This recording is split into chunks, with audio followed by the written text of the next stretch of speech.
everybody, and welcome back to the Scores and Odds College Football Betting Breakdown Show. I'm your host, as always, Sean PSU Fans 2 Newsham. Joining me, per usual, is my co-host, Alex Fearmyturtle Hardin. Alex, how's it going on this lovely day? It's going great. This week we start a little earlier with some Thursday games. No need to talk about last week. Like we're just looking into the future. No recaps and just moving on like that. Unfortunately for you, Alex, with me in charge, we're definitely going to recap last week. So quick recap for everyone last week. I was 2-1.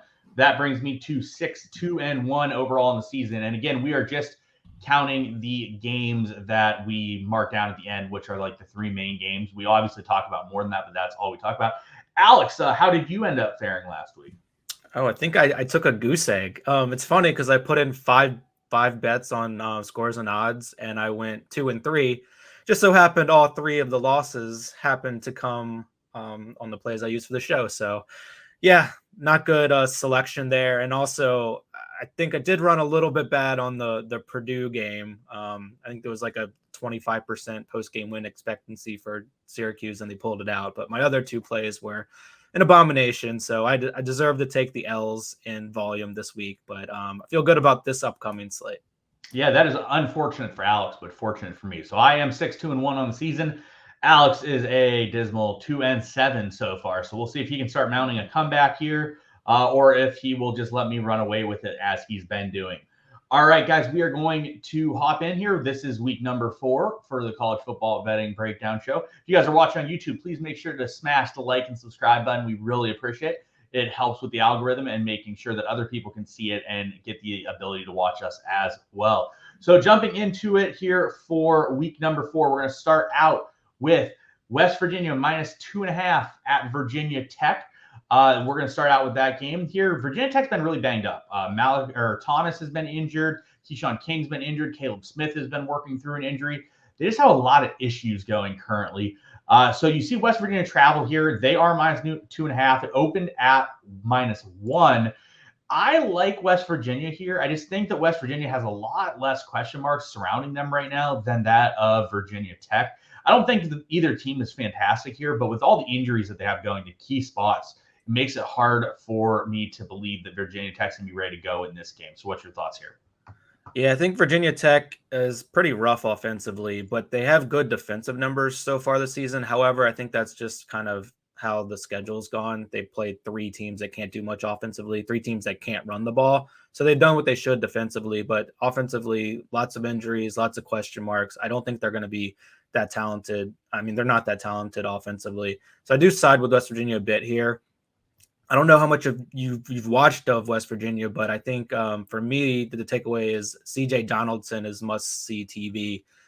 He's like a 6'2", 240 tight end. They've been giving him carries, and he just like plows through everybody. I think he has like 9.4 yards per carry on almost 30 carries and 6 rushing touchdowns. So it's pretty fun to watch. So interested to see how much volume he gets as the season goes on, because he seems like nobody can tackle him.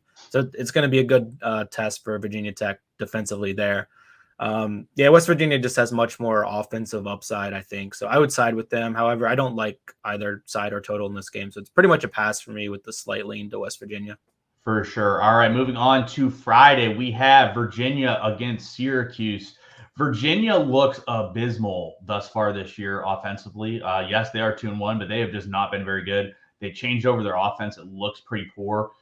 We see the Garrett Schrader and Sean Tucker show has continued. They were able to pull out a late victory against Purdue this past weekend. It was a couple nice plays at the end by Schrader to get them the win. He got a little bit banged up, but was able to go in full. Probably would lean Syracuse here. I think they're the better team. Virginia, like I said, has just been abysmal. They've not looked good. I think this is a good spot for Sean Tucker to just eat a bit on the ground. So I'm excited to see him go out there and perform. And then again, when they don't stop Tucker, it's going to give the ball to Garrett Schrader, and he's going to be able to go out there and produce. So what's your thoughts here with the Virginia-Syracuse matchup? Yeah, it's sad that we no longer have fun Virginia. They have a dramatic shift to running more. They barely squeak by ODU. It's a pretty tough road spot, I think, for them. So I know we talked last week about Syracuse and regression and stuff. So I have a question for you. Sean Tucker has 66 carries this year. How many carries of 15-plus yards does he have? Probably like 3 or 4. So he has zero. I feel like I haven't seen him have huge carries except for against earlier in the season against Louisville. So his longest run of the season is 13 yards, which is insane. Because last year he was like a 6 yard per carry guy, and he had like, I don't know, 6 or 7 like 40 plus runs. So my thought there is that defenses are kind of keen on him in terms of the read option game, which has allowed Schrader to have a couple of really nice rushing game. However, I think this is a spot where like Sean Tucker like breaks out for sure. So I definitely like that call.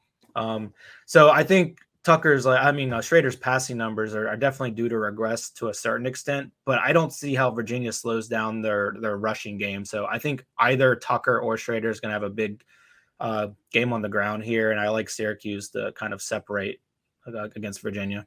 Yep, I tend to agree with that as well. All right, on to your Maryland Terrapins. Last week, you disrespected them. I unfortunately ticked them to win. They were able to pull out the win against SMU. However, Rashee Rice, you and I both talked about Rashee Rice looked like best receiver in the world last week. He looked fantastic against Maryland, and it was just an impressive game. Completely different offense here against Michigan. What's your thoughts here? This is just the classic like Loxley Maryland team where they start out like 3-0. They get a little bit of hype and then they get a big spot and just get annihilated. And I think this is the game where that happens. I mean, it's interesting to see that the line has actually moved towards Maryland's favor. So if they can score some points and keep it interesting, like, I don't know. I just don't have faith in their defense being able to stop Michigan like whatsoever. So this is not a game I'll bet, but I will be tuning in and cheering on my Terps, and hopefully they can keep it close, but doesn't feel great. I am going to say that this feels like the game. So for everyone that follows Maryland over the years, like Maryland plays some good games, you get some hopes up, then Maryland loses by 60 for like 4 straight games. This feels like the start of where Maryland's going to lose by like 60. I watched the entire game last week against SMU. SMU was just running the ball down their throats quite a bit. Michigan is a much better offense to do that. I think Michigan's going to have a good spot to sort of just pound the rock. I think Donovan Edwards is going to be back. He missed last week, but it was against a cupcake opponent, so they were able to just rest him. I think Corum's going to go out there. And I think that McNamara is hurt, which forces McCarthy to be the locked-in quarterback, which I actually think is beneficial for them. I think McCarthy's much better, and that was helpful for them as well. So I actually like Michigan giving the points. I think Maryland could lose this by like 40. This just doesn't seem like a game to me that's going to be close. That said, Maryland has put together some wins this year.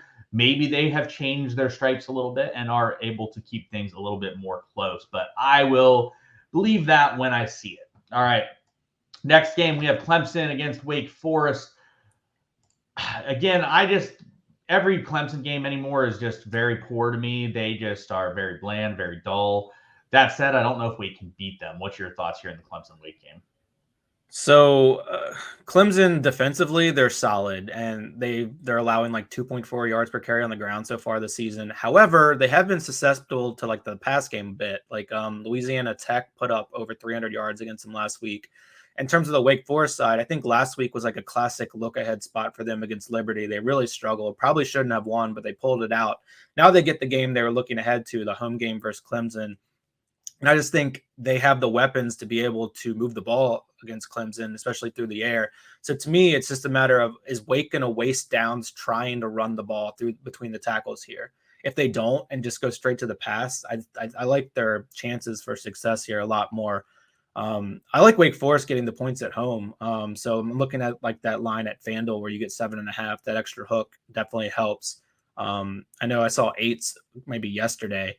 So I think sharp money is likely to come in on the Wake side at anything over a touchdown. And you see on the screen, percent's a bet. Like the public is definitely going to be betting on Clemson here. But I like Wake Forest at home getting points. Yeah, I will stay away from either side. I think this game is going to be kind of sloppy, kind of ugly. If anything, I like the under. I think the under 56.5 would be pretty favorable because, like you talked about, Clemson's defense is really strong. Wake's defense maybe not as strong, but the Clemson offense makes up for it by its ineptitude. So I think this could be a lower scoring game where we don't see much out of either team. So I would probably lean the under here, but neither side is really appealing to me at all. All right, moving on to the next game, we have TCU against SMU. These teams do not like each other one bit. We see the spread is around -1 for TCU. The total is around 69.5 to 70, give or take. These teams don't like each other. We've seen Rashee Rice was able to trash talk a bit in this matchup in the past. SMU looked good against Maryland. They had some offensive explosion. I think their play calling was just dull. You and I were talking about it. Every time they got in the red zone, they would just run, kick. And that just isn't going to cut it when you need to score 40, 45 points to win a game. So I think that TCU probably would get my lean here, but I'm not super interested in that. And the TCU offense is much different than we've seen in the past, which people are not prepared for. So why don't you talk a little bit about that and your thoughts on this game? Yeah, this is more of like a wait and see game because we haven't seen TCU in like a fairly competitive game against an FBS team yet this season. So I want to see how their offense kind of plays out here. I don't have a strong opinion on this game at all. TCU has plenty of depth in the skill position. They're going to play like 4 or 5 running backs at least. A lot of different receivers coming in and out. But I think this offense is going to be probably more explosive under Sonny Dykes than it has been in the past. So it's kind of a wait and see. I'm interested in watching this game, but I don't have an opinion on side or total. Yeah, this is one of the more appealing games for me, I would say, on Saturday. Because like you said, we don't really know what to expect of this TCU new offense that they're going to deploy. And I, as the same as you, like offense. Like I don't really want to watch a defensive slugfest. Like Georgia plays on Saturday, turn that game off my TV. I am not interested in watching that ever. I want to see a game that's just up and down the field, that's just putting up tons of points. So this game's appealing to me. I'm interested to see how the TCU offense looks here in this game more than others. All right, next game of the weekend, we have Tennessee against Florida. Last week was embarrassing. Florida came out and absolutely embarrassed themselves against South Florida. They were able to pick up the win, but my God, was it pathetic. Anthony Richardson looked like a bottom 10 quarterback in the nation. He was atrocious after starting the season on fire against Utah. I think it's a good bounce back spot. And I think they were probably looking ahead to this Tennessee game. So I think that this could be a spot where Florida covers. However, I'm worried. I'm worried that their offense is just too dull and they're not going to let Richardson go. Because one of the worst things you can do is sort of neuter an athletic quarterback and basically tell him, like, all right, you're a pocket passer now. Every time that happens, you just see a dumpster fire occur. And I think that's what we saw last week against South Florida. Richardson was like not taking off frequently, and he was like sitting there just throwing the ball 10 yards over people's heads every snap. So I probably will stay away from this game because I do not like Tennessee. I think at -11, that's a bit much here. I would lean Florida, but after last week, I just can't pull the trigger on it. So what's your thoughts here? Yeah, I would have interest in Tennessee if the number was closer to that 7 that the 7.5 it opened at. It's just too many points at this point in time. Like, if they're going to try to make Richardson stay in the pocket and like go through his progressions and like deliver the ball on time, like that's not going to turn out well for them. He needs to be, there need to be lots of design runs and he needs to just like tuck it and run for them to be successful. I'm just wondering if that Utah game is going to be a bit of an outlier because he did all of his damage really on the ground, not throwing the ball. So we'll see. I do like the Tennessee offense. They do have some injury concerns with Tillman leaving last week, but they have plenty of weapons. I think Tennessee kind of rolls here at home, but it is a lot of points for kind of the talent that Florida does have. Yeah, so Cedric Tillman is banged up, like you talked about. It looks likely that he probably does not play. Jabari Small also got hurt last game. He hurt his shoulder, which he's hurt multiple times over the last couple of years. Dude has the worst shoulder in college football. Yeah, he's got to have one of the weakest shoulders in college football. But he did return to practice and was like taking every rep in practice today that you would normally expect for him. So I don't expect him to miss, but Tillman definitely could miss, and he's definitely the weapon that you want from the Tennessee offense. So I'd probably stay away from this game. I am interested to see how it plays out. All right, next game, we have Texas at Texas Tech. The spread is around 5.5. Total's around 58 to 60. I would lean probably Texas in this spot. It's a situation where I just don't think Texas Tech is that good. So for me, I would probably lean Texas, but I probably will stay away from this game. I'm not super interested in it. I think the over could hit here. I think this game could be a bit more of an up and down game. I think this is going to be a Bijan Robinson show. Like I think Bijan is going to get fed. I think Bijan is going to get a lot of touches and be very productive in this game. So what's your thoughts here in Texas? So I do lean Texas a bit, but I am interested to see how it plays out. Surprisingly, Texas Tech has been extremely stout versus the run this year. They've only allowed like 2.3 yards per carry, and they played teams like Houston and NC State. Like they held Houston and NC State to around 3 yards a carry, which is pretty impressive. They let up plenty through the air, but I want to see if they can stop Bijan on the ground. Like Bijan's going to get his regardless, whether it's in the passing game or what. But I kind of I'm interested to see how that plays out. Yeah, I mean, even with all the injuries Texas has had this season so far offensively, I'm still a fan of their offense. They still have a lot of talent. They're going to score points against Texas Tech here.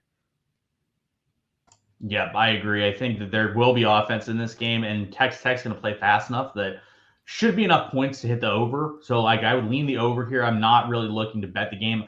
One of the things I don't like to do is, like, I don't want to take, like, a super popular team like Texas a lot of the time. So, like, I'm not really looking at Texas. As you see, all the money's coming in on Texas. That does not incentivize me to go Texas here. But you're still below the 7-point mark, which once you hit the 7-point mark, I'm definitely not touching Texas either. All right, next game, we have Arkansas traveling to Texas A&M against the Aggies. Texas A&M, they are dull as hell. Like, it is so boring watching them play. We watched Evan Stewart last week was suspended for breaking curfew, and you and I thought it was going to be Devin Achane and Nia Smith, and it was. And, man, they put you to sleep. This offense is just super dull. Jimbo Fisher is not a great coach. The NIL money has, unfortunately for Texas A&M, not been distributed to the Jimbo Fisher buyout clause quite yet. But I assume it's going to get there. I just think they're too bad, and they're really never going to produce a elite level season with him there. So it's a matter of if not when for me, when Jimbo sort of gets relieved of his duties. But I would lean Arkansas here. I think Texas A&M is atrocious. I think that they are better with Mac Johnson at quarterback. Max Johnson isn't great, but he's at least better than what Haynes King is. So I do think they have improved there. They should get Evan Stewart back. The suspension was expectedly only last week, so he should be fine this week. Arkansas, however, I think will struggle. I think Texas A&M defense is going to be very strong. It's just going to be a slobber knocker where both teams are trying to win a game here by 3 to 4 points or a touchdown. So I think I would lean Arkansas getting the points because I could see them winning the game outright as well. So if anything, I'd probably lean, honestly, Arkansas money line if I get any sort of value on that. But I probably would stay away from this one. What's your thoughts here? So Max Johnson can manage the hell out of a football game, right? He can, which is much better. For how they want to play the game, it works, right? Like, that's the best option they have because he can manage the game well. And that's Texas A&M is trying to win a game by managing it by a touchdown. Like, they want to win like 21-14, putting everyone to sleep and just manage the game and keep field position in their favor. So my question is, how is Max Johnson going to react to pressure? Because we know Texas A&M has offensive line issues, and Arkansas has an extremely high defensive front seven havoc rate, meaning there are a lot of tackles for losses, deflected passes, interception, those kind of things. So there's going to be pressure. But Arkansas has had a problem giving up a lot of big plays this year. They've allowed over 325 passing yards in every game. So it's going to be, is Texas A&M going to be stubborn and continually to like hand the ball off to Devin Achane and get tackled in the backfield? Or are they going to be a little bit creative offensively and kind of know how to address the pressure and kind of hit some big plays through the pass game? I don't know. I do side with Texas A&M here a bit, but it should be an interesting game, and it could go poorly for Texas A&M. I just think that Max Johnson will be able to get the ball where it needs to go to be able to take advantage of some weak points in Arkansas's defense. However, there's not going to be a ton of points in this game. Definitely not. All right, over to the next game. We have Wisconsin traveling to the Horseshoe to play Ohio State. We saw Travion Henderson get injured. He pounded the ball the first year. He's got a touchdown, got hurt, did not return, was seen in a walking boot. I'm going to guess he's probably okay, but I guess it doesn't really matter to that much extent here. Wisconsin, we know what we're getting with Wisconsin. One of the worst offenses in the country. They're going to pound the ball up your throat every play, and then when they're done with that, they're going to do it some more. And Ohio State should have no problem stopping that form of offense. However, the Wisconsin defense is pretty solid. I don't think I would give 17.5 points, but I'm surely not touching Wisconsin side that I just don't want to have to rely on them to score points at all here. So do you have any other thoughts on this one different from what I have? No, I'm pretty much in line with you. I think Wisconsin's going to provide some resistance, but ultimately, the Ohio State passing game is just too explosive for them to slow down. It's one thing if like Wisconsin's playing another team that's going to like focus on running the ball, like Michigan State or somebody. Like those are games where Wisconsin can just like win out in the long term. But Ohio State's going to have too many chances for huge passing plays for them to Wisconsin's offense to be able to keep up at all. Yeah, typically, I mean, over the years, like Wisconsin beats teams they should beat because teams they should beat cannot stop the running game that they will produce. However, when they play the Michigans, Penn States, Ohio States, they will struggle a bit because the offense is so bland and those defenses are good enough, especially in the front four, that they struggle to move the ball. And in those situations where they struggle to move the ball, they don't have the ability to go out there and pass. And There's no plan B. There's no plan B. Like if once plan A is out the door, they don't have a plan B. It's just they're going to go with plan A, and if plan A doesn't work, they're going to lose. That's just how Wisconsin has played for a long time. And Ohio State's just too good up front for that to really work. So it's just a matter of like you said, there's going to be resistance. Wisconsin is going to have some resistance defensively against Ohio State. Can they put up enough resistance to make this close game? I will say, if you think Wisconsin defense can shut down the Ohio State offense, which I do not believe, the under is a great bet here because it's very unlikely that this game would hit the over if the Ohio State offense isn't moving the ball. So, like, no matter what, I would never touch Wisconsin this game. If I thought Wisconsin could keep it close, I would just take the under in this instead. All right. Next game, we move out west to USC at Oregon State. The line right now is 6.5. I like Oregon State giving, or I like USC giving 6.5 here. I just think they're a good enough team offensively that it's going to be difficult for Oregon State to match their offensive output. However, Oregon State's been pretty solid thus far this year. As you see, they are 3-0. This is definitely a spot where Oregon State could pick off a win, but I think that USC is going to put together a pretty good season here due to the lack of competition they have playing in the Pac-12. What's your thoughts here on the USC game? I like Oregon State in this one, actually. USC is going to be able to move the ball on anyone, but this is going to be the toughest environment they're in so far this season. I think Oregon State could show up a bit defensively. Just in general, USC's like benefited from turnover luck pretty to the extreme so far this year. And even though they held Fresno State to 17 points, Jake Haener got hurt, and they still allowed like 6.8 yards per play. So I'm still worried about USC's defense. And Oregon State, I think they're just going to be able to move the ball, especially on the ground. It's going to chew up clock, keep this game tight. Oregon State put up like 68 against Montana State, who has a pretty elite defense for the FCS ranks. So I think that was still a pretty impressive showing, even though it wasn't an FBS game. And in terms of betting, I'm trying to wait around for that 7 number to pop up and grab that. So for purposes of the show, I like the 6.5, but if I were making an actual wager, I'd wait around to try to grab 7 sometime before kickoff. For sure. All right, last game of the slate, we go to Washington against Stanford. They're at home, minus 12.5 to 13.5. We saw Michael Penix absolutely obliterate Michigan State last week. He was fantastic. Jalen Polk was unbelievable in the game as well. They both just went nuclear, and then they just shut it down in the second half because they were up so much, where it made it a lot more of a respectable game, whereas Washington only ended up winning by 11, but it was like 30-point game when they sort of like pulled in the dogs and let it go a little bit in the second half. So what is your thoughts here for this game against Stanford? Washington's definitely one of the teams I've been most impressed with this year. Like all new coaching staff, Penix comes in from Indiana. He's been great so far. They have plenty of weapons in the rush game, and then like Adunze at receiver, I think is a really good receiver, especially for the Pac-12. Stanford's a terrible defense this year. They're like in the 90s in terms of defensive efficiency nationally. Like they are not good. I think Washington's gonna have no problem moving the ball and scoring.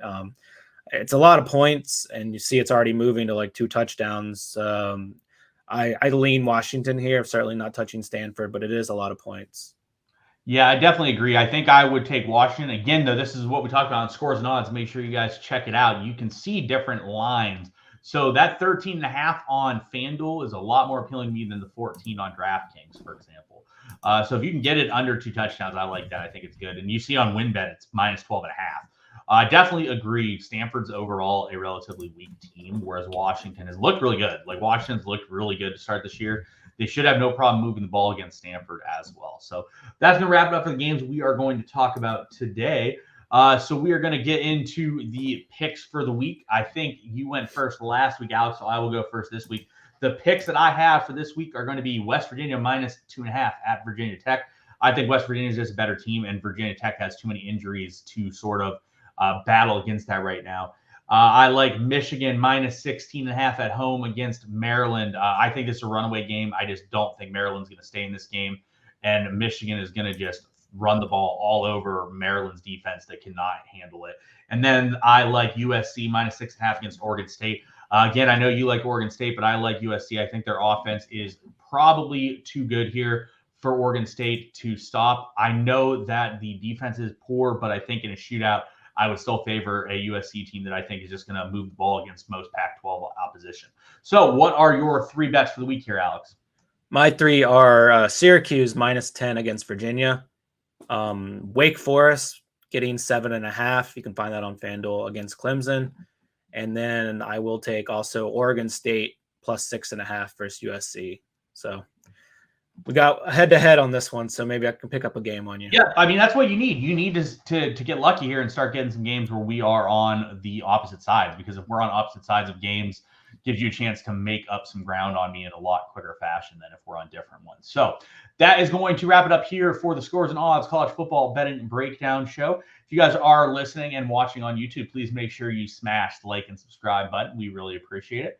For Alex, I am Sean. Good luck to you guys all this week. We'll see you guys back here next week. Go Beavers.